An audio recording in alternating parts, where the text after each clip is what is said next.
Ya, pemirsa, Menteri Luar Negeri Iran Abbas Araghchi ini mengatakan bahwa Iran tidak percaya dengan Amerika Serikat. Ia juga menekankan hal tersebut menjadi salah satu penghambat utama dari upaya kesepakatan damai.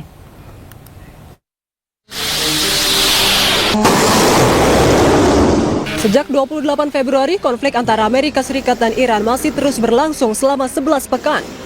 Kedua belah pihak telah berupaya mencapai kesepakatan damai, mulai dari bernegosiasi di Pakistan yang berakhir gagal, pengajuan proposal damai, hingga bersafari politik ke berbagai negara, namun perdamaian masih belum kunjung tercapai.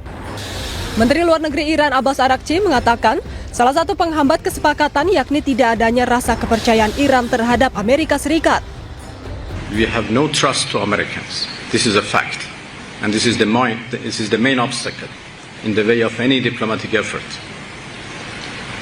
I think all of you know that we have every reason not to trust Americans, while they have no reason not to trust us. So the most important issue right now is the question of trust. We cannot trust Americans at all. So everything should be exact. Everything should be defined very clearly before we can conclude a deal. Sebelumnya, Presiden AS Donald Trump berkunjung ke Beijing untuk bertemu Presiden China Xi Jinping. Menteri Luar Negeri AS Marco Rubio mengatakan bahwa dalam kunjungan tersebut Trump berencana untuk menekan China untuk membantu Amerika Serikat dalam masalah Iran. We've made the argument to the Chinese, and I hope it's compelling, and they'll have a chance to do something about it at the United Nations later this week when there's a resolution just condemning Iran on what they're doing with the Straits. Look, there's three things. The Chinese have ships stuck in the Persian Gulf. Because setting up a system that says we're going to let certain ships through but others not, it's easier said than done. So it's in their interest to resolve this. We hope to convince them to play a more active role in getting Iran to walk away from what they're doing now and trying to do now in the Persian Gulf. Diketahui Presiden Trump telah berpulang dari Beijing kembali ke Washington DC AS pada hari Jumat. Dan hingga kini masih belum ada kesepakatan damai dari Amerika Serikat dan Iran terkait Perang Timur Tengah.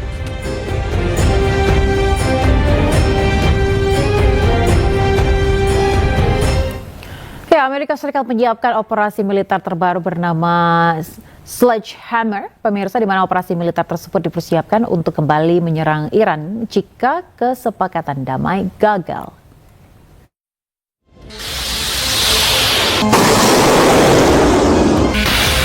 Meski berbagai upaya telah ditempuh, namun kesepakatan damai antara Amerika Serikat dan Iran masih belum kunjung tercapai. Di tengah kebuntuan negosiasi, AS dilaporkan telah menyiapkan operasi militer terbaru bernama Sledgehammer untuk menyerang Iran jika kesepakatan damai gagal. Operasi militer tersebut hanya berganti nama dari operasi militer sebelumnya yang bernama Epic Fury untuk menghindari pelanggaran War Powers Act atau Undang-Undang Kekuatan Perang. Sejumlah pejabat Amerika Serikat yakin bahwa penggunaan nama operasi baru tidak melanggar War Powers Act. Undang-undang tersebut membatasi waktu 60 hari kepada Presiden AS dalam melancarkan perang melawan negara asing tanpa persetujuan Kongres. Diketahui operasi militer Epic Fury telah berakhir pada bulan April lalu, meskipun AS dan Iran belum mencapai kesepakatan damai. Kedua belah pihak telah berupaya mengajukan proposal damai, namun hingga kini masing-masing pihak saling menolak syarat-syarat yang diajukan.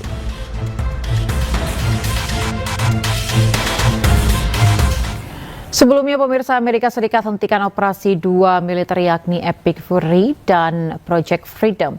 Epic Fury dihentikan karena diklaim capai target, sementara Project Freedom atau pembebasan kapal di Hormuz dihentikan sementara.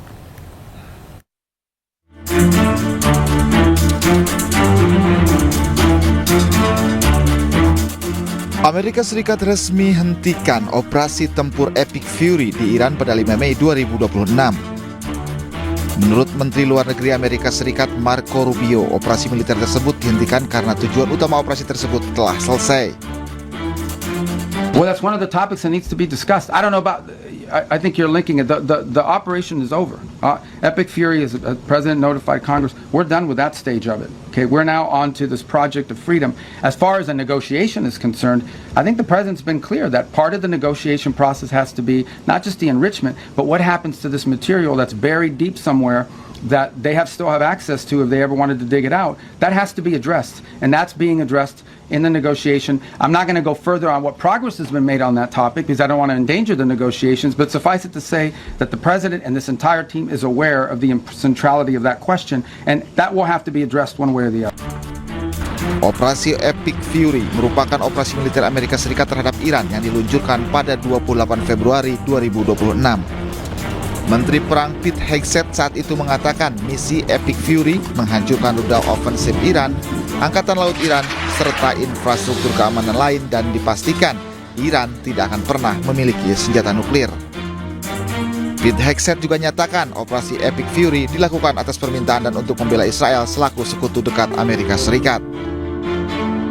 Sementara itu baru 2 hari digelar, Amerika hentikan sementara operasi Project Freedom, pembebasan kapal-kapal yang terjebak di Selat Hormuz pada 6 Mei lalu.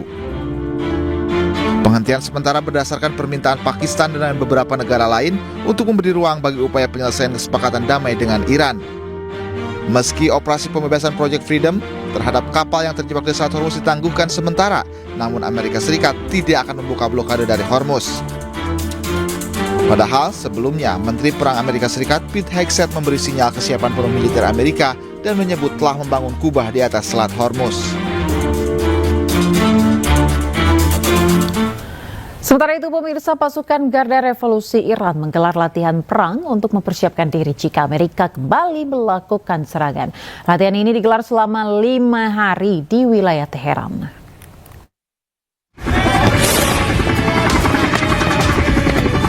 Pasukan Garda Revolusi Iran menggelar latihan perang untuk mempersiapkan diri jika Amerika Serikat kembali melakukan serangan. Latihan pasukan militer Iran digelar selama 5 hari di wilayah Teheran. Pada latihan ini, pasukan Garda Revolusi Iran juga melakukan latihan serangan drone terhadap sasaran helikopter milik Amerika Serikat. Selain itu, pasukan militer Iran juga melakukan latihan pertahanan di darat untuk mencegah musuh yang akan mencoba memasuki wilayah Iran. Ya, pemirsa, Iran menerima ribuan pengaduan dari organisasi masyarakat sipil terkait dugaan pelanggaran HAM yang dilakukan selama operasi militer gabungan Amerika Israel.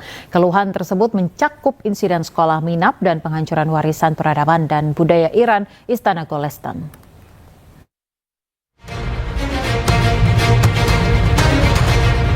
Kementerian Dalam Negeri Iran mengatakan pada hari Sabtu mereka telah menerima 2.250 pengaduan dari organisasi masyarakat sipil yang menuduh adanya kejahatan hak asasi manusia yang dilakukan selama operasi militer gabungan Amerika Serikat dan Israel di Iran. Juru bicara Kementerian Dalam Negeri Iran, Ali Zainifan, mengatakan keluhan tersebut mencakup insiden sekolah minab dan penghancuran warisan peradaban dan budaya Iran, Istana Golestan. Zainifan menyebut Amerika Serikat dan Iran tidak memiliki warisan seperti itu sehingga mereka tidak dapat memahami betapa menyakitkannya kehancuran warisan tersebut bagi sebuah bangsa yang berakar kuat seperti Iran. Zainifan menambahkan dengan keterlibatan masyarakat sipil, Iran berhasil mengamankan sesi khusus Dewan Hak Asasi Manusia PBB di mana kejahatan-kejahatan tersebut dikutuk keras. 2250 شکایت از طرف تشکل‌های مردمی درباره جنایات بشری و ضد حقوق بشری که دشمنان ما انجام دادند از جمله مدرسه میناب یا تخریب در واقع آثار تمدنی و میراث فرهنگی ما. آخر دشمنان ما آثار تمدنی و میراث فرهنگی ندارن، نمیدونن چقدر تخریب آثار تمدنی دردآور برای یک ملت ریشه دار و عمیق.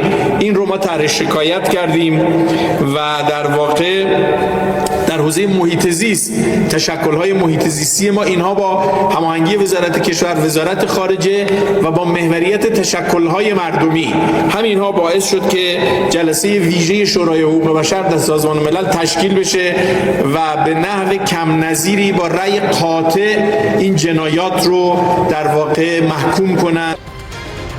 Selain itu, Zainifan juga mengklaim kesiapan angkatan bersenjata Iran saat ini jauh lebih kuat dibandingkan di awal perang pada akhir Februari 2026.